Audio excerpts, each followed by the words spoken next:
Hello everyone, स्वागत है आपका स्टडी राइज यूट्यूब चैनल पर।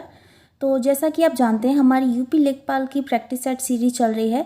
तो ये जो आज हमने प्रैक्टिस सेट लिया है ये लिया है प्रैक्टिस सेट नंबर 6 और ये है ग्राम समाज एवं विकास का। तो मोस्ट इम्पॉर्टेंट होने वाला है आज का प्रैक्टिस सेट। अगर आपको वीडियो पसंद आती है तो वीडियो को लाइक करें, कमेंट करें और अपने दोस्तों के साथ ज़रूर शेयर करें।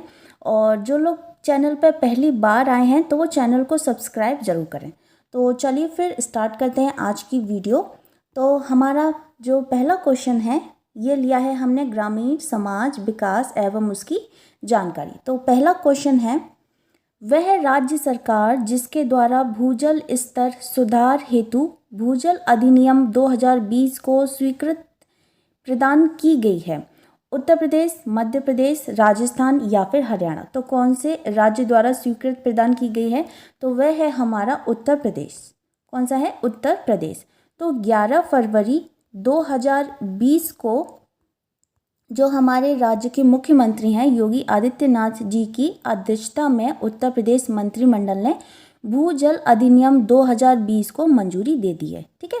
और इस अधिनियम का उद्देश्य क्या है कि जो भूजल स्तर है उसमें सुधार करना, जो ज़मीन में जो जल का स्तर है उसको सुधार करना, तो ये इसका उद्देश्य है। तो इसमें जो सही आंसर है वह है ऑप्शन ए, उत्तर प्रदेश। अगला प्रश्न है, उत्तर प्रदेश सरकार द्वारा घातक एक्यूट इंसेफेलाइटिस सिंड्रोम के खिलाफ अभियान की शुरुआत की। समापन, दस्तक, कल्याणम या फिर निदान। तो इसमें जो सही आंसर हो जाएगा वह हो जाएगा ऑप्शन बी, दस्तक। अब 1 जुलाई 2019 को उत्तर प्रदेश सरकार ने घातक एक्यूट इंसेफेलाइटिस सिंड्रोम और जापानी इंसेफेलाइटिस बीमारी को ख़त्म करने के लिए एक अभियान चलाया। उसका नाम क्या है? उसका नाम है दस्तक। ठीक है, अभियान की शुरुआत की। तो यह अभियान एक व्यापक सामाजिक और व्यवहारिक परिवर्तन संचार रणनीति का एक हिस्सा है जिसे राज्य सरकार ने अपनाया है। तो इसमें जो सही आंसर है वह है ऑप्शन बी, दस्तक। अगला प्रश्न है, केंद्रीय जल शक्ति मंत्रालय द्वारा उत्तर प्रदेश के किस शहर में एक पुरानी सूखी नदी की खुदाई शुरू की गई है? तो प्रयागराज में, मुरादाबाद में, लखनऊ में या फिर वाराणसी में। तो ये इसकी शुरुआत की गई है पुरानी सूखी नदी की, यह की गई है प्रयागराज में। कहाँ की गई है? प्रयागराज में। तो हाल ही में क्या हुआ है, केंद्रीय जल शक्ति मंत्रालय ने प्रदेश के प्रयागराज में एक पुरानी सूखी नदी की खुदाई फिर से स्टार्ट कर दी है।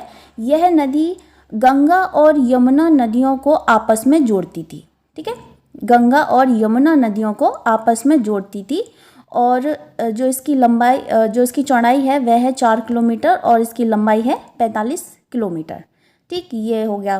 फिर इसके बाद क्या है कि कौन सी टीम है जो ये कर रही है, कौन सी टीम है, कौन से वैज्ञानिक की टीम है? तो एक है नेशनल जियोफिजिकल रिसर्च इंस्टीट्यूट और दूसरी है सेंट्रल ग्राउंड वाटर बोर्ड। तो इन दोनों टीमों के द्वारा ये किया जा रहा है। ठीक है, तो इसमें जो सही आंसर है वह है ऑप्शन ए, प्रयागराज। अगला प्रश्न है, उत्तर प्रदेश की राजधानी लखनऊ की साक्षरता दर क्या है? 56%, 71%, 84% या फिर 89%। तो साक्षरता दर क्या होती है? साक्षरता दर ये होती है कि किसी शहर के लोगों का शिक्षा का स्तर प्रदर्शित करता है। साक्षरता दर क्या है? किसी शहर के लोगों का शिक्षा का स्तर प्रदर्शित करता है। तो 2011 में हुई थी जनगणना। तो 2011 की जनगणना के अनुसार लखनऊ की जो साक्षरता दर रही है वह रही है 84%। 84% रही है। ठीक है, और इसमें जो पुरुषों की साक्षरता दर रही वह रही 85.60% और जो महिलाओं की रही वह रही थी 78%। महिलाओं की रही 78%, ये साक्षर हैं।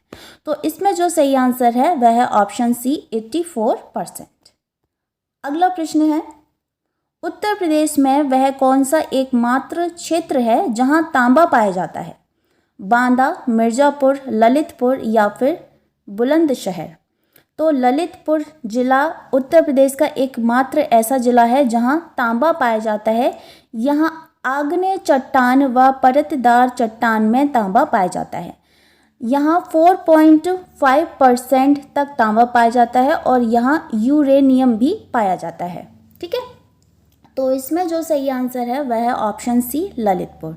अब यहाँ पे एक बात थी, यहाँ आग्नेय चट्टान व परतदार चट्टान में तांबा पाया जाता है। अब आग्नेय चट्टान क्या होता है, तो देखिए इसको थोड़ा सा समझ लेते हैं हम रॉक्स के बारे में कि रॉक्स होती क्या है। ठीक है, तो 3 प्रकार की होती हैं ये, जो जैसे मान लीजिए ये पहाड़ है, यहाँ से लावा निकल रहा है। ठीक है, लावा निकल रहा है ऐसे करके। ठीक है, ये ऐसे लावा निकल रहा है। तो ये जैसे जब लावा ठंडा होने के बाद जो प्रारंभिक जो चट्टान बनती हैं, जो लावा निकला इसके बाद ठंडा हो गया, अब जो प्रारंभिक चट्टान बनी उसको हम क्या बोलते हैं, उसको हम बोलते हैं आग्नेय चट्टान। क्या बोलते हैं, आग्नेय चट्टान। उसको हम बोलते हैं आग्नेय चट्टान यानी कि इग्नियस रॉक्स। क्या बोलते हैं, इग्नियस रॉक्स। ठीक है, तो ये 2 प्रकार की होती है, या तो आप देखेंगे एक तो काले कलर की होती है या फिर एक ग्रे कलर की होती है। तो जो काले कलर की होती है उसको हम बोलते हैं बेसाल्ट। काले कलर की होती है उसको हम क्या बोलते हैं, बेसाल्ट। और जो ग्रे कलर की होती है तो उसको हम क्या बोलते हैं, वो होती है ग्रेनाइट। ठीक है, ग्रेनाइट बोलते हैं। तो ये कौन सी है, ये है प्रारंभिक चट्टान जिसको हम बोलते हैं आग्नेय चट्टान। इसके बाद क्या होता है, इसके बाद जब ये आग्नेय चट्टान होती है तो इसके बाद क्या होता है, जैसे मान लीजिए कोई नदी यहाँ से निकल रही है, यहाँ से जैसे नदी निकल रही है, तो क्या होगा कि ये निक्षेपित होगी। जो नीचे का जो तल होगा, इसके नीचे की जो तल होगा वो क्या होगा, वो छटता जाएगा, यानी कि अपर्दन होता जाएगा, नदी के साथ साथ वो बहता जाएगा, तो कहीं ना कहीं इकट्ठा हो जाएगा। तो आग्नेय चट्टान का निचला तल को छट जाने से तल के घिसावट से क्या होता है, तल के घिसावट से दूसरी चट्टान उत्पादित होती है, उसको हम क्या बोलते हैं, अवसादी चट्टान। अवसादी चट्टान यानी कि सेडिमेंट्री रॉक्स।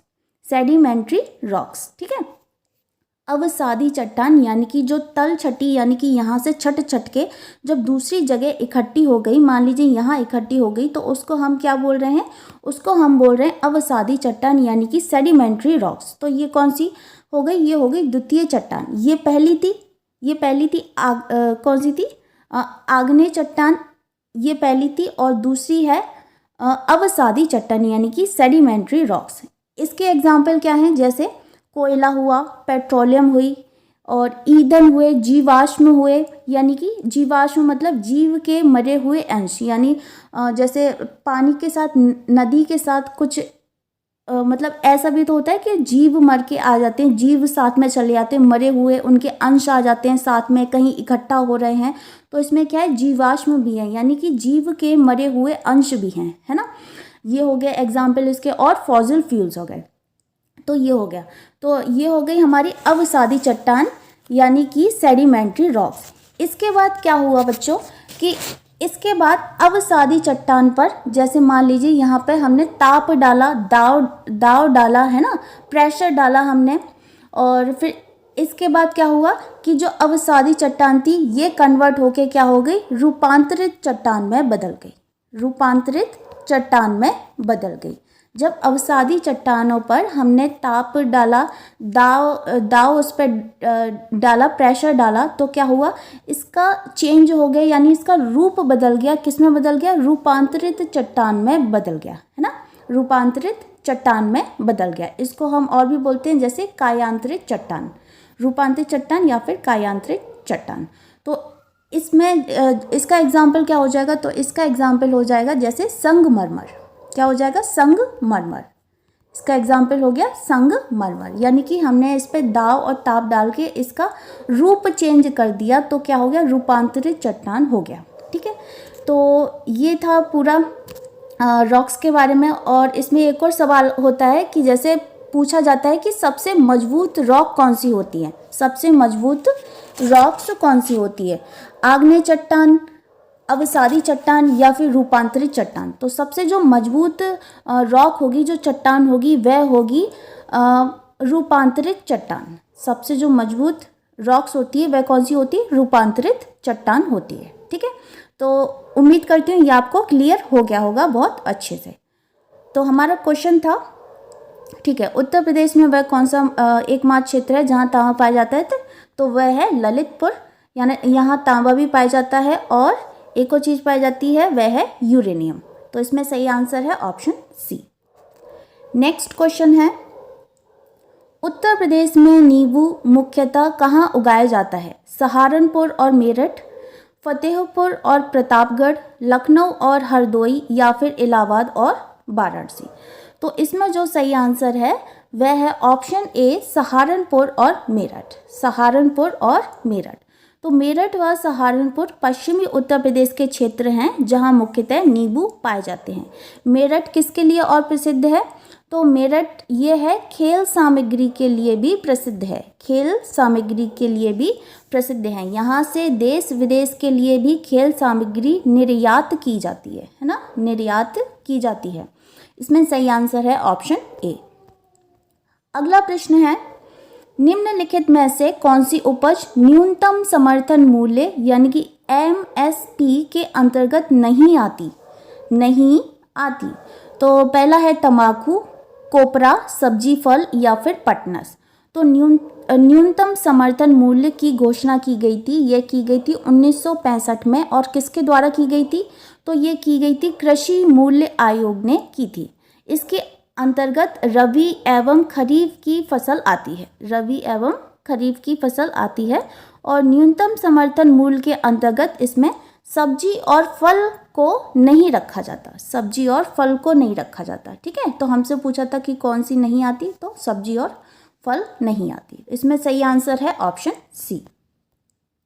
अगला है, मिट्टी का स्वास्थ्य परिपत्र के संबंध में क्या सत्य है? यह निःशुल्क प्राप्त होता है। यह अधिक उपज के लिए मिट्टी की गुणवत्ता वृद्धि हेतु जानकारी देता है। यह फसल के आवश्यकता अनुसार उर्वरक की सही मात्रा की जानकारी देता है, या फिर उपयुक्त सभी। तो इसमें जो सही आंसर है वह है ऑप्शन डी, उपयुक्त सभी। इसमें तीनों ही बातें सही हैं। किसके संबंध में? मिट्टी का स्वास्थ्य परिपत्र के संबंध में तीनों ही बातें इसमें सही दी गई हैं। इसमें सही आंसर है ऑप्शन डी। अगला है, निम्नलिखित में से कौन सा जरीब का हिस्सा है? फीता, छल्ला, गट्ठा, या फिर ये सभी। तो जरीब क्या है? जरीब लंबाई नापने की एक इकाई है। जरीब क्या है? जरीब लंबाई नापने की एक इकाई है। साथ ही जिस जंजीर या फिर छल्ला से यह दूरी नापी जाती है उसे भी जरीब कहते हैं, है ना। जिस जंजीर या फिर छल्ला से जो दूरी नापी जाती है उसको भी हम जरीब कहते हैं। तो एक जरीब की मानक लंबाई ये होती है 66 फीट। एक जरीब की जो मानक लंबाई है यह होती है 66 फीट अथवा 22 गज। फीट में ना हो तो गज में होगा, तो कितना होगा? तो 22 गज अथवा 4 लट्ठे। ठीक है, 4 लट्ठे, ठीक। और जरीब में कुल 100 कड़ियाँ होती हैं। 100 कड़ियाँ होती हैं। जरीब में कुल 100 कड़ियाँ होती हैं, ठीक है। तो देखिए, तो इसमें क्या है, जरीब में कुल 100 कड़ियाँ होती हैं। इस प्रकार प्रत्येक कड़ी की लंबाई जो होती है वह होती है 0.6 फुट या फिर 7.92 इंच होती है। 10 जरीब की एक दूरी एक फर्लांग के बराबर और 80 जरीब की एक दूरी 1 मील के बराबर होती है। एक फर्लांग के बराबर और 80 जरीब की दूरी 1 मील के बराबर होती है। अतः फीता, छल्ला व गट्ठा ये सभी जरीब के भाग हैं। फीता, छल्ला व गट्ठा ये सब क्या है? जरीब के भाग हैं। इसमें सही आंसर है ऑप्शन डी। अगला प्रश्न है, 1 एकड़ जमीन में कितने बीघे होते हैं? 1 बीघा, 2 बीघा, 4 बीघा, या फिर 1.62 बीघा। तो 1 एकड़ में 1.62 बीघे होते हैं। जमीन को मापने में इस्तेमाल होने वाली सबसे जो आम इकाई है वह है बीघा, है ना। उत्तरी भारत में अधिक उपयोग भी की जाती है। तो इसमें जो सही आंसर है वह है ऑप्शन डी, 1 पॉइंट यानी कि 1.62 बीघा। अगला है, वह राज्य सरकार जिसके द्वारा परिवार नियोजन को बढ़ावा देने हेतु सारथी संध्या वाहिनी पहल की गई, यह कहाँ की गई थी? उत्तर प्रदेश में, राजस्थान में, हरियाणा में या फिर बिहार में? तो इसकी जो पहल की गई, यह की गई थी उत्तर प्रदेश में। कहाँ की गई? उत्तर प्रदेश में। तो उत्तर प्रदेश राज्य परिवार कल्याण विभाग द्वारा शहरी और ग्रामीण क्षेत्र में परिवार नियोजन के प्रति जागरूकता को बढ़ावा देने हेतु सारथी संध्या वाहिनी मिशन की शुरुआत की गई है ना। सारथी संध्या वाहिनी वाहन विभिन्न वृत्त चित्रों और फिल्मों के माध्यम से दर्शकों को परिवार नियोजन की जानकारी प्रदान करेंगे। इसके अतिरिक्त क्या है, उत्तर प्रदेश सरकार ने मस्तिष्क सूजन से संबंधित इंसेफेलाइट्स उन्मूलन हेतु कार्यशाला का भी आयोजन किया गया था। ये पहले बताया था, ठीक। तो इसमें जो सही आंसर है वह है ऑप्शन ए, उत्तर प्रदेश। अगला प्रश्न है, वह राज्य सरकार जिसके द्वारा महिला सशक्तिकरण संकल्प अभियान शुरू किया गया, वह कौन सा है? उत्तर प्रदेश, हरियाणा, उत्तराखंड या फिर महाराष्ट्र? तो उत्तर प्रदेश सरकार ने हाल ही में महिलाओं में नेतृत्व क्षमता को विकसित करने और उनके अधिकारों के लिए मुखर बनाने के लिए महिला सशक्तिकरण संकल्प अभियान की शुरुआत की। ठीक है, इस अभियान के तहत जो राज्य सरकार के महिला कर्मचारियों को महिलाओं के संबंध में केंद्र और राज्य सरकार की योजना के प्रति जागरूक किया जाएगा। और हमें ध्यान देना चाहिए कि इस कार्यक्रम के तहत प्रत्येक जिले, राज्य स्तर के ब्लॉक स्तर पर 11 सदस्य दल का गठन किया जाएगा। तो इसमें जो सही आंसर है वह है ऑप्शन ए, उत्तर प्रदेश। तो ये याद रखना, महिला सशक्तिकरण संकल्प अभियान कहाँ शुरू किया गया? तो उत्तर प्रदेश में किया गया। अगला प्रश्न है, 3 प्रकार के ration card, Antyodaya card, BPL card और एपीएल कार्ड में सर्वाधिक गरीब लोगों का राशन कार्ड कौन सा है? Antyodaya card, BPL card, APL card या फिर ये सभी? तो कौन सा है? अंत्योदय कार्ड सर्वाधिक गरीब लोगों का राशन कार्ड है। इसके द्वारा अत्यधिक गरीब व्यक्ति को 35 किलोग्राम गेहूँ, ठीक है, और चावल ये 3 रुपये या और 2 रुपये की दर से प्रदान किया जाएगा। अत्यधिक गरीब व्यक्तियों को 35 किलोग्राम गेहूं और चावल 3 रुपये या फिर 2 रुपये की दर से प्रदान किया जाता है इसमें। और राशन कार्ड भारत सरकार द्वारा जारी किया गया एक महत्वपूर्ण दस्तावेज है जो नागरिक की पहचान और आवासीय पते के रूप में प्रयुक्त होता है और भारतीयों को सब्सिडी वाले भोजन और बुनियादी उपयोगिता उत्पादों को दिलाने में मदद करता है। तो इसमें जो सही आंसर है वह है ऑप्शन ए, अंत्योदय कार्ड। अगला प्रश्न है, निम्नलिखित में से कौन सा प्रकार उस कृषि प्रणाली को दर्शाता है जिसमें एक ही फसल लंबे चौड़े क्षेत्र में उगाई जाती है? स्थानांतरी कृषि, रोपण कृषि, बागवानी या फिर गहन कृषि? तो इसमें जो सही आंसर है वह है ऑप्शन बी, रोपण कृषि। रोपण कृषि तो उस कृषि प्रणाली को दर्शाती है जिसमें एक ही फसल लंबे चौड़े क्षेत्र में उगाई जाती है और इस प्रकार की कृषि में अधिक पूंजी निवेश, उच्च तकनीकी और वैज्ञानिक विधियों की आवश्यकता होती है। तो इसमें जो सही आंसर है वह है ऑप्शन बी, रोपण कृषि। नेक्स्ट क्वेश्चन है, निम्नलिखित में से कौन सी रबी फसल है? चावल, सरसों, मोटे अनाज या फिर कपास? तो एक बार हम फसल के बारे में देख लेते हैं। तो जो पहली है वह है रबी की फसल। पहली कौन सी है? वह है रबी की फसल। ठीक है, रबी का अगर पर्यायवाची देखा जाए तो वह क्या होता है? वह होता है सूरज। रबी का पर्यायवाची देखा जाए तो क्या होता है? सूरज होता है। तो यानी ऐसी फसल जो हम गर्मियों के समय में उपयोग करते हैं उसको हम खाते हैं। रबी की फसल यानी कि गर्मियों की फसल जो हम गर्मियों में उसका सेवन करते हैं। तो अब देखते हैं, तो हम गर्मियों में सेवन करेंगे। तो इसकी बुआई कब होगी? तो इसकी बुआई होती है अक्टूबर और नवंबर माह में इसकी बुआई होती है। अक्टूबर और नवंबर माह में इसकी बुआई होती है। इसको काट लिया जाता है फरवरी और मार्च में। इसको काट लिया जाता है फरवरी और मार्च में, ठीक है। फिर हम गर्मियों में इसको खाते हैं। तो इसके जो एग्जाम्पल हैं रबी की फसल के एग्जाम्पल, वह कौन कौन से हैं? जैसे गेहूँ, जौ, जई, तोरई, सरसों, है ना, आलू, चना, ये सब क्या है? ये रबी की फसल के अंतर्गत आते हैं। तो इसमें पहला क्या था? पहला है रबी की फसल। कोई भी एक फसल याद कर लो, या फिर रबी की कर लो या फिर खरीफ की कर लो। तो रबी की थोड़ी इजी है, यानी कि रबी यानी कि गर्मी, यानी कि सूरज। तो गर्मी की फसल कौन कौन सी होती हैं? जैसे कि गेहूँ, जौ, जई, तोरई, सरसों, चना, मटर, आलू, ये सब क्या है? ये रबी की फसल के अंतर्गत आते हैं, यानी कि जो हम गर्मियों में सेवन करते हैं। तो जब मतलब गर्मियों में सेवन करेंगे तो इसकी बुआई कब होगी? तो वह सर्दियों में होगी, है ना। कटाई क्या हो जाएगी? गर्मी से पहले कटाई हो जाएगी, यानी कि फरवरी मार्च में हो जाएगी। तब हम गर्मियों में जाके इसका सेवन करेंगे। तो इसमें ये आप समझ गए, ठीक है, रबी की फसल। दूसरा है वह है खरीफ की फसल।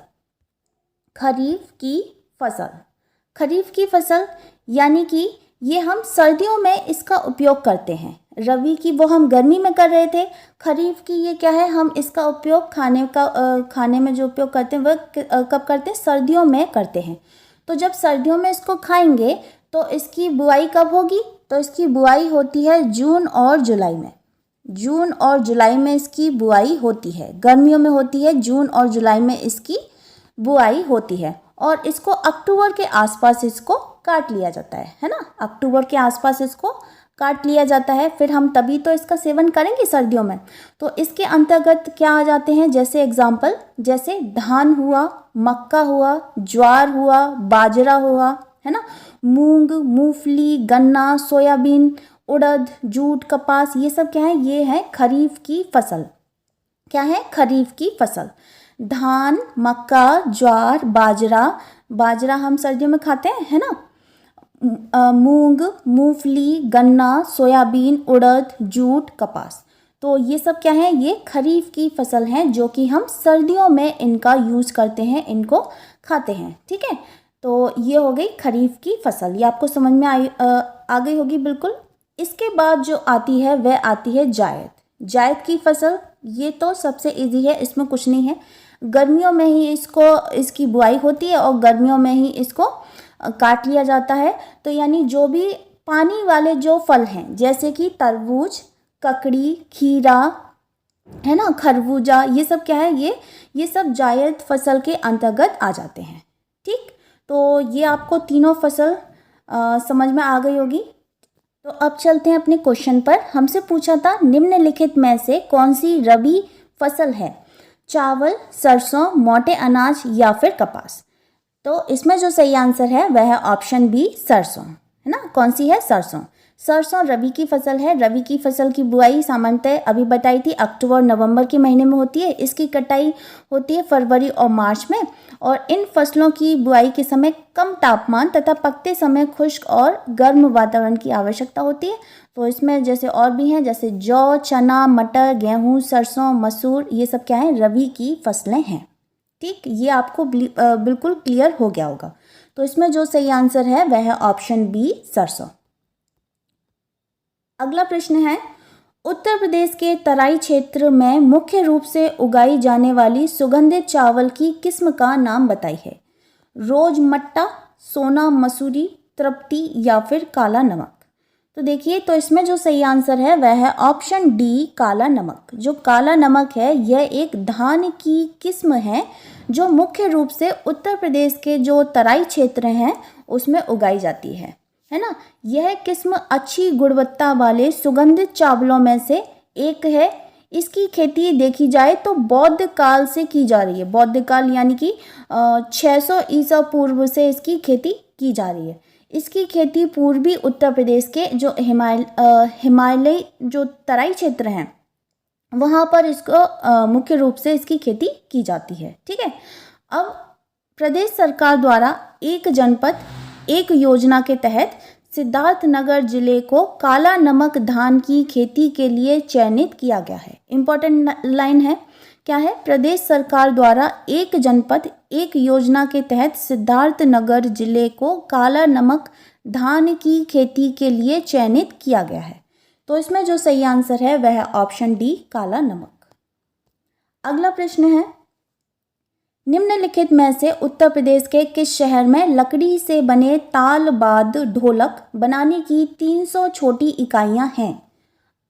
अमरोहा, जौनपुर, बुलंदशहर या फिर हरदोई, है ना?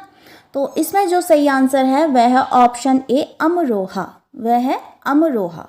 तो उत्तर प्रदेश के अमरोहा जिले में लकड़ी से बने ताल बाद ढोलक बनाने की 300 छोटी इकाई हैं। अमरोहा का ढोलक उत्पाद भारत में ही नहीं बल्कि विदेशों में भी निर्यात किया जाता है, इतना प्रसिद्ध है ना? संगीत से संबंधित विभिन्न प्रकार के उपकरण जिले में तैयार किए जाते हैं। प्रत्येक वर्ष जिले में करीब 48 करोड़ का कारोबार होता है। कितने करोड़ का? 48 करोड़ का कारोबार हो रहा है, जिसमें से लगभग 6 करोड़ का माल विदेशों में निर्यात होता है। और प्रदेश सरकार द्वारा एक जिला एक उत्पाद योजना के तहत अमरोहा जिले को ढोलक उत्पाद के लिए भी चयनित किया गया है। तो इसमें जो सही आंसर है वह है ऑप्शन ए, अमरोहा। अगला प्रश्न है, भारत में महात्मा गांधी राष्ट्रीय ग्रामीण रोजगार गारंटी अधिनियम यानी कि मनरेगा लागू किया गया, जिसके अनुसार प्रतिवर्ष किसी भी ग्रामीण परिवार को न्यूनतम मजदूरी देकर डैश का रोजगार उपलब्ध कराया जाता है। 120 दिन का, 150 दिन का, 180 दिन का या फिर 100 दिन का। तो महात्मा गांधी राष्ट्रीय ग्रामीण रोजगार गारंटी अधिनियम, ये है मनरेगा की फुल फॉर्म। भारत में लागू एक रोजगार गारंटी योजना है जिसे 7 सितंबर 2005 को विधान द्वारा अधिनियमित किया गया। यह योजना प्रत्येक वित्तीय वर्ष में किसी भी ग्रामीण परिवार के उन वयस्क सदस्यों को 100 दिन का रोजगार उपलब्ध कराती है। 100 दिन का रोजगार उपलब्ध कराती है। तो इसमें जो सही आंसर है वह है ऑप्शन डी, 100 दिन। नेक्स्ट क्वेश्चन है, दक्षिणी उत्तर प्रदेश का औरैया जिला प्रमुख रूप से डैश का उत्पादक है? गुड़ का, शहद का, शुद्ध देसी घी का या फिर हींग का? तो इसमें जो सही आंसर है वह है ऑप्शन सी, शुद्ध देसी घी का। शुद्ध देसी घी का। तो औरैया ये उत्तर प्रदेश का राज्य का एक जिला है जो कानपुर मंडल में शामिल है। औरैया जिले से मुख्यतः रूप से चावल, दालें और देशी घी का बड़ी मात्रा में अन्य जिलों और राज्यों में निर्यात किया जाता है। ठीक है, एक जनपद एक उत्पाद योजना के तहत जो औरैया जिला है उसको देशी घी के लिए चुना गया है ना? देशी घी के उत्पादन को बढ़ावा देने के लिए वित्त पोषण योजना भी लागू की गई है, जिसमें देशी घी के बड़े उद्यम स्थापित करने के लिए 2 करोड़ तक ऋण मुहैया कराया जाएगा। तो इसमें जो सही आंसर है वह है ऑप्शन सी, शुद्ध देसी घी। अगला है, व्यावसायिक उपयोगों के लिए सब्जियां, फूल और फल उगाने की क्रिया के लिए निम्नलिखित में से किस शब्द का उपयोग किया जाता है? हॉर्टिकल्चर, अर्बोरिकल्चर, पिसीकल्चर या फिर बर्मी कल्चर? तो इसमें जो सही आंसर है वह है ऑप्शन ए, हॉर्टिकल्चर। हॉर्टिकल्चर, ठीक है। व्यावसायिक उपयोग के लिए सब्जियां, फूल और फल उगाने की क्रिया के लिए हॉर्टिकल्चर शब्द का उपयोग किया जाता है। शहरी समुदाय में जैविक पारिस्थितिकी तंत्र के स्वास्थ्य में हॉर्टिकल्चर महत्वपूर्ण भूमिका निभाता है। तो इसमें जो सही आंसर है वह है ऑप्शन ए, हॉर्टिकल्चर। अगला, पर्यावरणीय खेती यानी कि इको फार्मिंग को डैश के नाम से भी जाना जाता है? शुष्क खेती, संविदा खेती, झूम खेती या फिर जैविक खेती? तो पर्यावरणीय खेती या फिर इको फार्मिंग को जैविक खेती के नाम से भी जाना जाता है, यानी कि ऑर्गेनिक फार्मिंग के नाम से भी जाना जाता है। ठीक है, इसमें जो सही आंसर है वह है ऑप्शन डी, ऑर्गेनिक फार्मिंग। अगला है, सिंचाई के निम्नलिखित तरीकों में से किसे ट्रिकल सिंचाई के रूप में जाना जाता है? छिड़काव सिंचाई, उप सिंचाई, ड्रिप सिंचाई या फिर बबलर सिंचाई? तो इसमें जो सही आंसर है वह है ऑप्शन सी, ड्रिप सिंचाई। ड्रिप सिंचाई, सिंचाई के ड्रिप सिंचाई तरीके को ट्रिकल सिंचाई के रूप में जाना जाता है। ड्रिप सिंचाई यानी कि सिंचाई की एक विशेष विधि है जिसमें क्या होता है कि जो पानी है, जिसमें पानी और खाद की बचत होती है, पानी और खाद की बचत होती है। इस विधि में पानी को पौधों की जड़ों पर बूंद बूंद करके टपकाया जाता है। जो पौधे हैं उनकी जड़ों पर पानी को बूंद बूंद करके टपकाया जाता है। इस कार्य के लिए बाल्ब, पाइप, नलियों तथा एमीटर का नेटवर्क लगाना पड़ता है। इसे टपक सिंचाई या बूंद बूंद सिंचाई भी कहते हैं। कम दाब और नियंत्रण के साथ सीधे फसलों की जड़ में उनकी आवश्यकता अनुसार पानी देना ही टपक सिंचाई है। तो इसमें जो सही आंसर है वह ऑप्शन सी, ड्रिप सिंचाई, या फिर इसको क्या बोलते हैं, बूंद बूंद सिंचाई या फिर टपक सिंचाई।